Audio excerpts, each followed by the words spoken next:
Bonjour, bonjour. Aujourd'hui, nous sommes le dimanche 26 avril 2020, 117e jour de l'année. Il reste 249 jours pour finir cette année. Nous sommes toujours dans la 17e semaine et nous fêtons les Alida. Nous passons à la lecture du Conseil de vos anges, numéro 117. Créez ou prenez soin de votre hôtel. Il est important que vous ayez un espace à vous, où vous pouvez prier et méditer. Cet endroit n'a pas à être délimité officiellement, mais peut tout simplement être un lieu où vous vous sentez à l'aise et où vous pouvez fermer les yeux sans crainte d'être dérangé. Ce peut même être le coin d'une pièce destinée à un usage différent. Créer un hôtel dans cet espace sacré vous inspirera à méditer. Utilisez une surface plane, le dessus d'une table, par exemple, ou une tablette, sur laquelle vous pouvez disposer des objets qui ont une signification pour vous ou qui vous inspirent des sentiments de paix.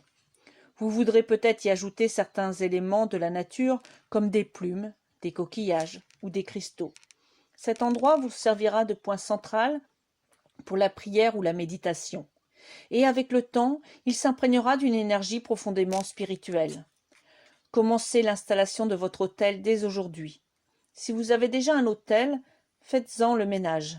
Sentez-vous intérieurement qu'il vous faut retirer certains objets ou en placer de nouveaux?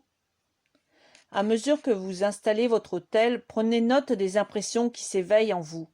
Entrez en contact avec cet espace comme s'il s'agissait d'un vieil ami, et il vous servira fidèlement chaque jour de votre vie. Pensée du jour.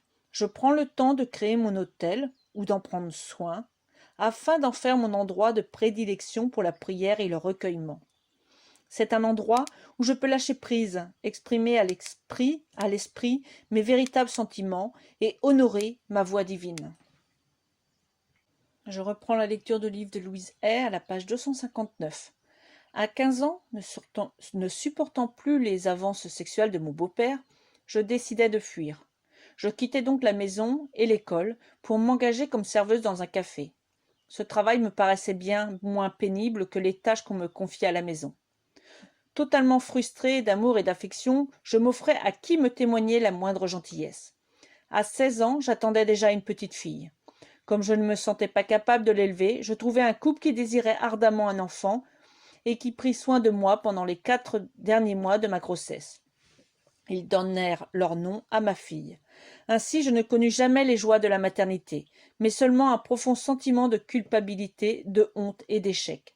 Aujourd'hui, je ne me rappelle que ses longs orteils, pareils aux miens, et si je la rencontre, c'est à eux que je la reconnaîtrai. Elle avait 5 jours quand je la vis pour la dernière fois. Je retournai à la maison pour y rechercher ma mère, toujours victime, et lui dire « Pourquoi continues-tu à vivre ainsi? Viens avec moi. » Ce qu'elle fit. Elle quitta donc son mari et ma demi-sœur à 10 ans que son père adorait. Je trouvai pour ma mère du travail dans un hôtel et l'installai dans un petit appartement coquet. Ayant l'impression d'avoir accompli mon devoir, je partis pour Chicago, pensant y séjourner un mois avec une amie. 30 années s'écoulèrent avant mon retour. À cette époque, la violence que j'avais connue enfant, liée à mon profond sentiment d'impuissance et de médiocrité, ne pouvait attirer à moi que des hommes brutaux et violents. Je risquais de passer ma vie entière à les détester et à revivre constamment les mêmes expériences négatives. Cependant, grâce à un travail de pensée positive, je retrouvai progressivement l'estime de moi-même. Ces hommes disparurent alors de ma vie.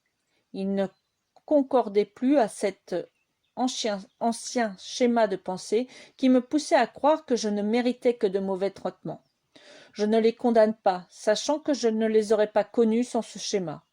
Aujourd'hui, ce genre d'hommes ignore même mon existence, nos schémas ne s'attirant plus.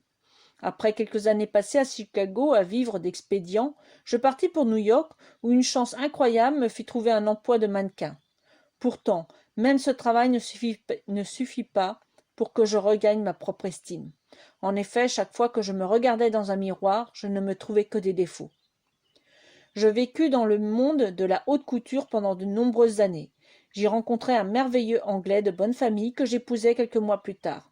Nous avons beaucoup voyagé ensemble, rencontré une foule de gens intéressants et avons même dîné à la Maison-Blanche. Malgré tout, je continuais à me sous-estimer.